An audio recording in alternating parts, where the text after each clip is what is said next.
নবী করিম সাল্লাল্লাহু তাআলা আলাইহি ওয়াসাল্লাম ইরশাদ করেন, মদ কখনোই পান করো না, কেননা তা হলো প্রত্যেক মন্দের মূল। যত খারাপ কাজ আছে তার মূল হিসাবে আখ্যায়িত করা হয়েছে মদ পান করাকে। কেননা মানুষ মদ পান করে হারাম কাজ করে, গুনাহের কাজ করে, আবার এই মদ পান করার মাধ্যমে মানুষ একাধিক গুনাহের মধ্যে লিপ্ত হয়ে যায়।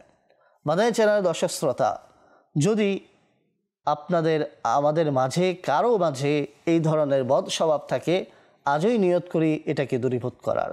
নিকট আত্মীয়, সমাজের মাঝে পরিচিত যারা রয়েছে তাদের মাঝে কারো যদি এই বদ স্বভাব থাকে, তাহলে সেটাকে দূর করার জন্য আমরা প্রচেষ্টা চালিয়ে যাই। মদ পান করা সম্পর্কে হাদিসের মধ্যে অনেক শাস্তি বয়ান করা হয়েছে। হযরতে আনাস বিন মালিক রাদিয়াল্লাহু তাআলা আনহু থেকে বর্ণিত, নবী করিম সাল্লাল্লাহু তাআলা আলাইহি ওয়াসাল্লাম মদ পান করার ব্যাপারে 10 জন ব্যক্তির উপরে লানত প্রেরণ করেছেন, অভিশাপ দিয়েছেন। 1, মদ তৈরিকারীর উপরে। 2, যে ব্যক্তি মদ বানানোর জন্য বলে। 3, যে ব্যক্তি মদ পান করে। 4, যে ব্যক্তি মদের পাত্র উঠায়। 5, যার কাছে মদের পাত্র উঠিয়ে নিয়ে যাওয়া হয়। 6, যে ব্যক্তি মদ পান করায়।